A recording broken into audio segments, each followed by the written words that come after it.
Welcome to Baja Window to the South. I'm your host, Denitza Garcia.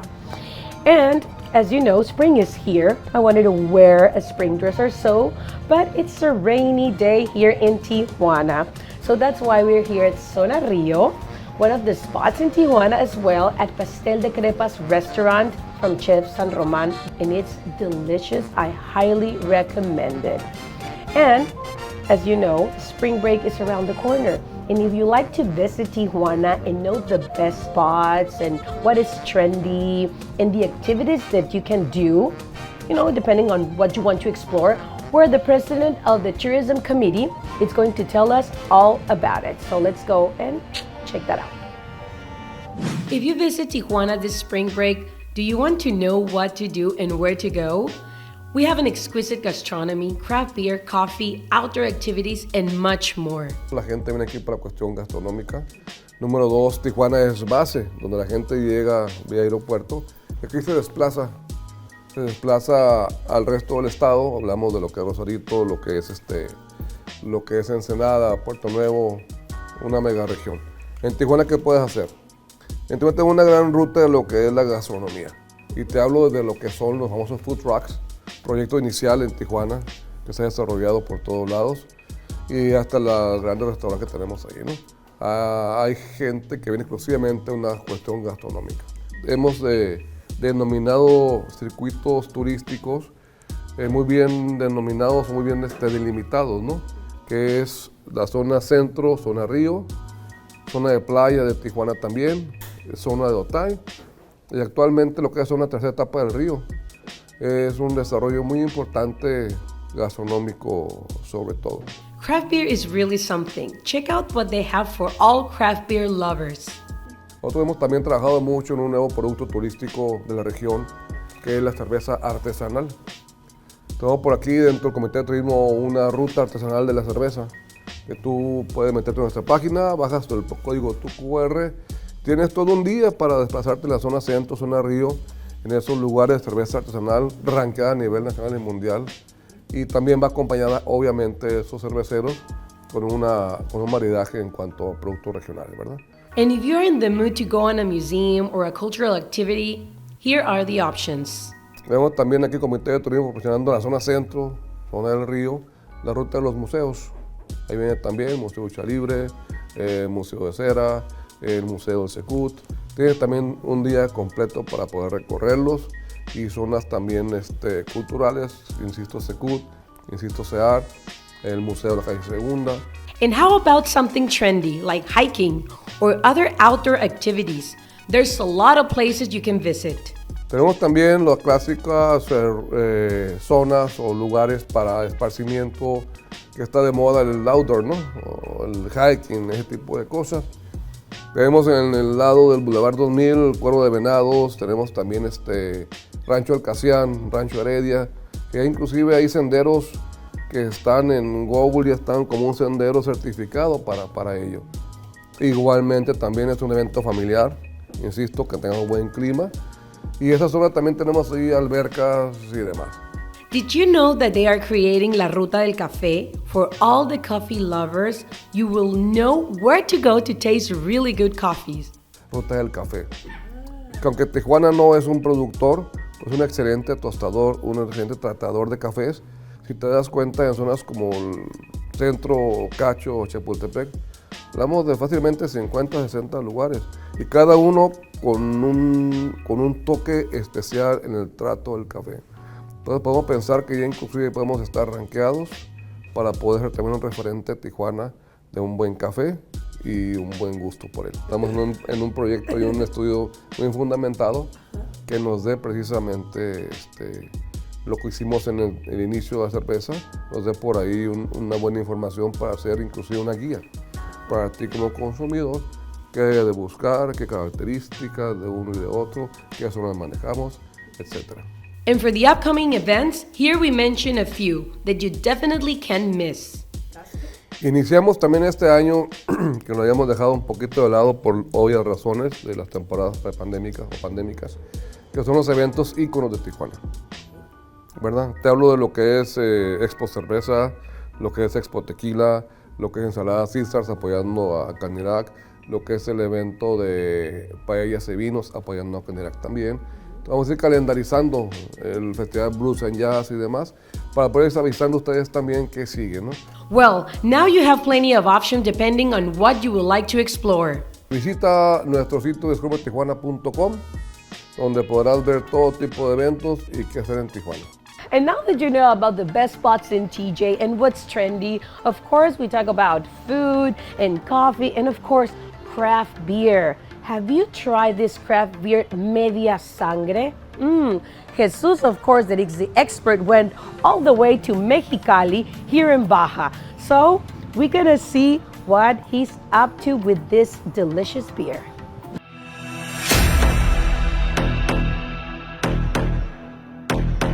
Hey there, my friends. My name is Jesus Castellanos, and we are in Baja Window to the South. We are visiting all the craft breweries in Mexicali, and today we are with Armando Tapia of Media Sangre. Hello, Jesus. Nice Man. to see you again. Thanks for having me. It's great to have you here. It's great that you accept the invitation. Man, please tell us about Media Sangre. We would like to know everything. What's the story behind Media Sangre? Well, it's a project that started about 6 years ago. Uh-huh. And five years ago, we went through a stage of planning, and 5 years ago, we poured our first beer, which is the day that we consider the day of the foundation of the brewery. How did that happen? How did that happen? Well, I've been working for the craft beer industry for about 8 years now. Yeah. But for other people, other people's brewery, other companies, and I decided it was time to do my own thing. It's a brewery that it started out as a family brewery. Yeah. The name and all the concept is based on my heritage as Mexican and a bit European and a big part of Asian culture, and you can see that throughout the menu, beer menu, and also the food menu that we have here. Man, Media Sangre, something that I know about you is just you most of the time are trying to get very and unique different flavors. Yes. I mean, I know that you go by the book sometimes, but you're trying to really amaze everyone that's gonna try a Media Sangre beer. Where did that idea come from? Well, it started, first it was kind of a feeling of there's great breweries here in Mexicali and in Baja in general. There's great beers, so if you want to go into the market, you need to have like this, something that's going to make a difference or differentiate you from other competitors, from other brewers. Yeah. So we started thinking about doing good base beers, but adding different kinds of flavors. And on a trip that I took over to Vancouver, there's a brewery over there in Vancouver called Storm Brewing. The one that was. Oh yeah, You it's know? pretty hidden. Yeah, it's like an alley. It's like on an alley, and it looks like an abandoned building. But there's this guy there, James, that does all these infusions with vodka or with and puts in fruits, sometimes different kinds of seeds or different kinds of I don't know, spices. And then he brews like a base beer, and then he starts like mixing stuff in and kind of putting something different into every beer. And every month you go, or even every week, there's a different beer that's always like new. So there was a time when you, Armando, yourself, being Media Sangre, started thinking, I want to replicate something like that. Yes. Or at least I want to improve or want to do the way he's doing that. Yes. I think you're doing that greatly. We're trying. Yeah, we're doing trying. that greatly. We're doing that greatly. How many different beer styles you have here, and how many have you brewed? So we have 4 year-round beers that are like our base beers. We brew them all year round, and we also have another 8 taps here, which are experimental taps. So sometimes we brew some dark beers with some chocolate or coffee or that kind of thing. We brew different things. Hold it right there. 8 taps. 8 taps Okay. for specialty beers, like seasonal beers or specialty beers, and other 4 that are year-round beers. There's too many for experimental.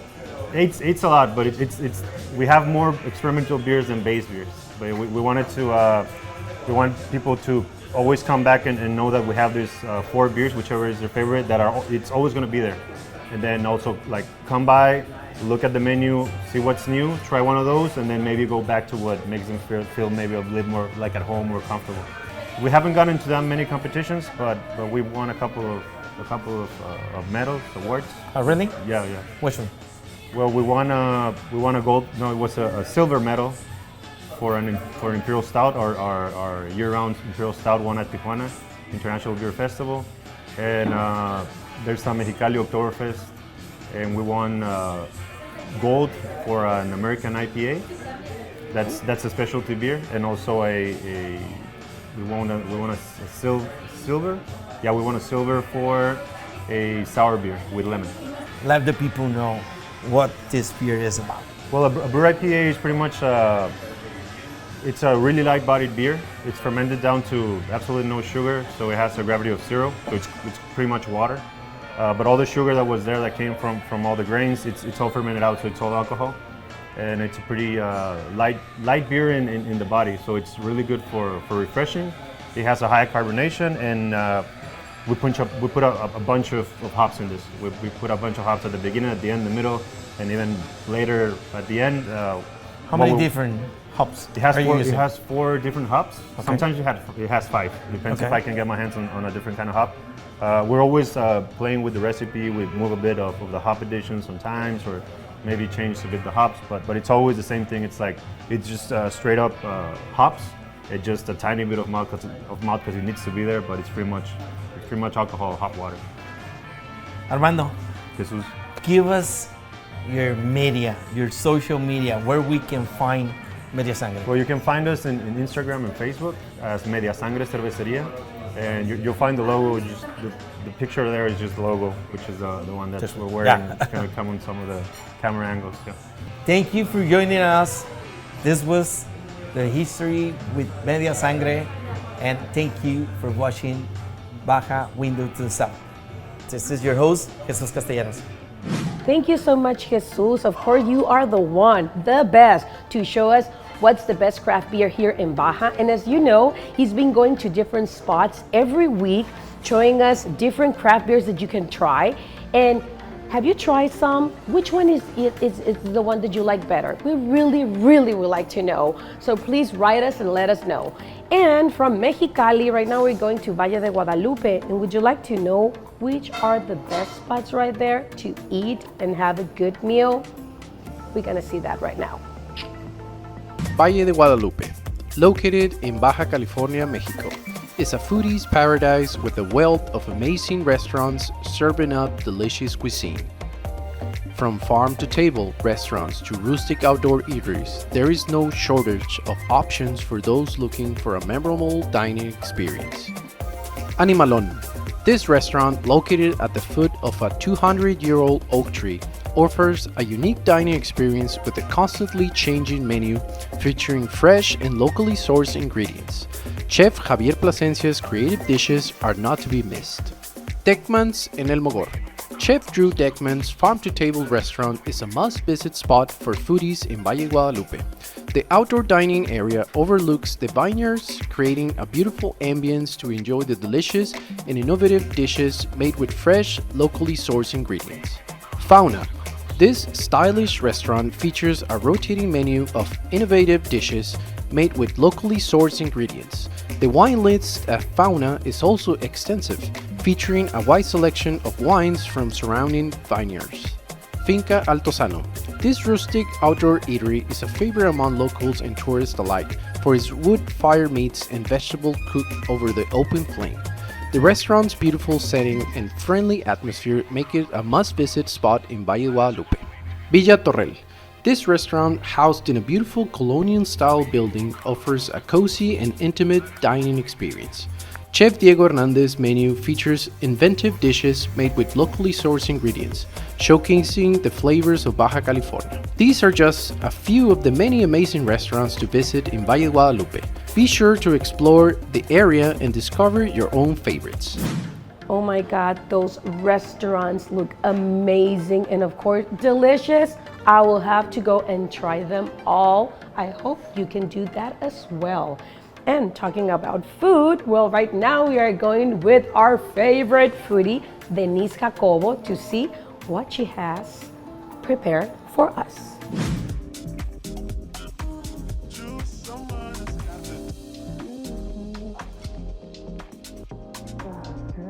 From Baja Window to the South, this is your girl Denise Jacobo, better known as Foodie from TJ, and today we're at Avenida Revolucion, an iconic place here in Tijuana, and we came here to have some drinks, and one of my favorite spots to have some drinks, it's at Bar Bachanos.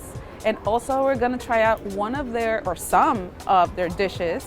So come and join me and let's go ahead and have some drinks. Let's go. So we're going to try out these dishes. We're gonna start first with something really fresh. And this is a tuna tartare. And it looks so pretty, you guys. But we have to try it out. I don't wanna destroy it, but we are going to. They give you two options here. You can either use your fork, but I like using chopsticks with this. And also, you can actually taste these with these activated charcoal tostadas, these little ones. Okay, we're gonna put tuna on top of these to try it out. So we're gonna do our thing. We're gonna grab our chopsticks. We're gonna grab a tostada, okay, a special one, and we're just gonna go in and we're gonna grab some tuna. Ooh, look. I'm gonna grab a little tuna, a little of this, and we're just gonna go ahead and try this. So, provecho.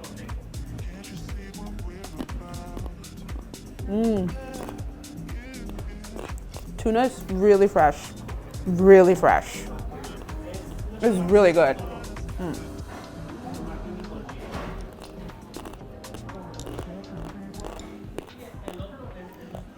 We're also gonna have a little drink.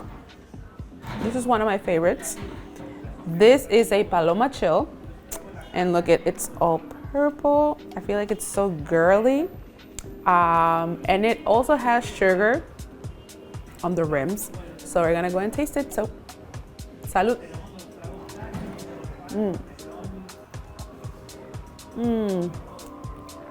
I love the combination of tequila with a little bit of sugar outside. Our next dish, it's fettuccine bacciano. And let me show you guys before we start digging into it how pretty it looks. Basically has a slice of little toast with some clam and bonito. You probably saw it earlier, this moved. So this comes from fish and it actually moves. It's pretty freaky, but we're gonna go and taste it now. And we're going to actually also just have a sip of this Lafayette drink. This is with gin. Ooh, this is really good. So before we taste our fettuccine, we're gonna start trying the clam. Ooh, we're gonna start doing, we have a little bonito here. We're gonna grab a little bonito first. Ooh, this looks interesting. So, two new things, because I've never tried this before, so provecho.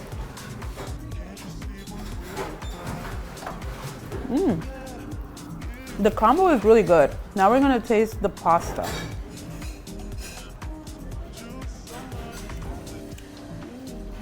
Have a piece of pasta with some clam and has some bonito.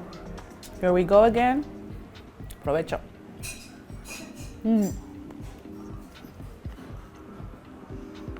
This is pretty good. I'm gonna grab some more. We have our bonito here with the pasta.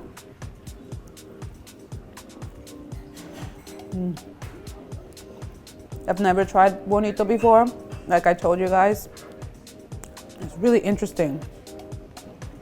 It tastes not that fishy. It's good. So to close this off, we are going to taste this other gin drink, and this is a Daily Sun. So, salud, guys.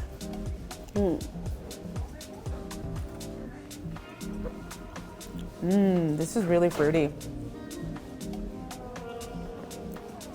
Very good. So if you're interested in trying out all these dishes and these drinks and more, They specialize in gin, so if you're a gin lover, you're gonna like this place. If you want to know more about this place, visit their Instagram and Facebook at Bar Bachon. And if you want to know more about me and my daily foodie explorations, you should go ahead and look for me at Instagram, TikTok, and Facebook as Foodie from TJ. Thank you so much again for joining me, guys, and just watching me eat. I hope you come and visit, and let's see where we're gonna go next time. So, cheers. Bye.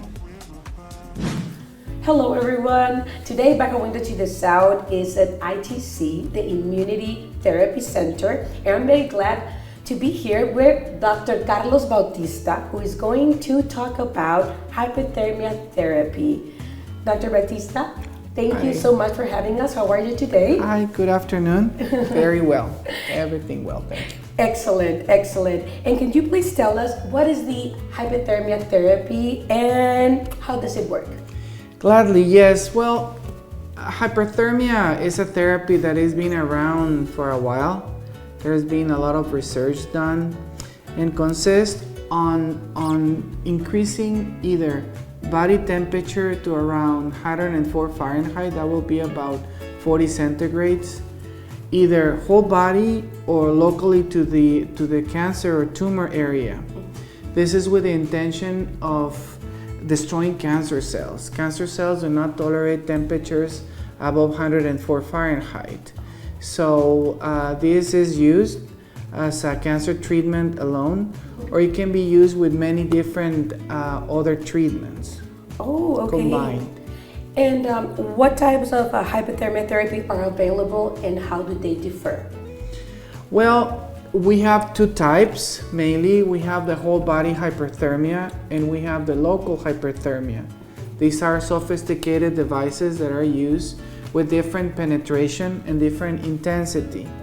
The whole body hyperthermia, it's a chamber that you will have different, you monitor the patient for temperature, heartbeat, blood pressure. The intention is to create a fever, 104 Fahrenheit, 40 centigrade more or less. And the other type is local, where you use different hyperthermia devices with different penetrations, where the idea is to reach the tumor area and heat locally the tumor to the same temperature, around 104 Fahrenheit. That will be the target temperature. Okay, great. And well, of course, there are benefits. So what are the potential benefits of the hypothermia therapy and also for cancer treatments? Well, the main benefit that you're going to have is tumor reduction, okay? So definitely it's going to help us in reducing the tumor load. Also with inflammation. As a secondary benefit that you will get from this treatment, it's an immune system stimulation. Like when you have a fever and your body, when you have an infection, your body reacts like with a fever. The fever or the body increases body temperature to try to destroy bacteria. It's a situation where we try to reach that temperature because we know that that's going to destroy cancer cells. Okay, got it. And well, of course, there's the other part. And what are the risks or side effects associated with the hypothermia therapy? Obviously, you need to do it in a professional setting where they know how to do this treatment. Obviously, you don't want to do it for too long, or you don't want to do it for too short, time. Side effects could be dehydration. Your heartbeat will raise. Your blood pressure will decrease. So you need to be extremely careful controlling all these different parameters to avoid any complication. Yeah, okay. Got it. And how the hypothermia therapy is typically administered and what's the duration of the treatment? Well, the whole body hyperthermia, normally it will have a duration of approximately 60 to 90 minutes. Obviously, you're going to reach the temperature and maintain the temperature for around 45, 60 minutes. Okay. The local hyperthermia treatment, depending on the device that you use, there's far infrared, there is more sophisticated devices where they're going to have better penetration. Usually the amount of time that we need is around 30 to 45 minutes, depending on the location and the type of tumor that we're treating. Okay. And what types of cancer are most commonly treated with the hypothermia therapy, and how successful is the treatment? Yeah, well, normally it's used in solid tumors, normally used in solid tumors, but you can use it in any kind of cancer, okay? Obviously, again, making sure that you don't want to, having everything under control environment. How success is very successful, using it alone or in combination with other treatments as well, okay? So usually we do it in our protocol, we do it in combination with other treatments. Okay, because that's what I was going to ask you, that hypothermia therapy can also be combined with other cancer treatments? Yeah, other cancer treatments, we use it with the treatment that we call DPT or low-dose chemo treatment, or we can be used also with radiation treatment. Actually, the effectivity of local hyperthermia in combination with radiation is good. And we do it also in combination with other alternative treatments that we have available as well. Well, yes, there's patients that are in a very critical condition that are not a candidate for this treatment. Patients that have a very abnormal liver function. Obviously, you need to evaluate over the overall condition of the patient. And obviously, again, the main risk is low blood pressure or dehydration or increasing heartbeat. So depending on each patient, that's how we are going to go ahead or not. To evaluate it, of course, Exactly. right? Okay, and how does hypothermia therapy compare to other alternative cancer treatments? Well, here is not like you compare to other, because it's a very treatment that works in a very specific way. So what you want to do is to combine with other alternative treatments like we do here, biomagnetic treatment, RIVE, bioresonance therapy, so immunotherapies. So this therapy works because we are able to combine with many other treatments as well. Okay. So that's key, probably. Okay, that's very important. Very yeah important. Okay, doctor, and what ongoing research is being done to improve the effectiveness and safety of the hypothermia therapy? There is research going on here with different types of cancer, with different durations and different intensity of hypothermia, or in combination with other treatments. There's a lot of publications and there's a lot of research going on all over the world, actually. Oh, well, that's great. Thank you so much for sharing that with us. And I don't know if there's something else that you would like to add? Well, here we are specialists in all types of hyperthermia treatments.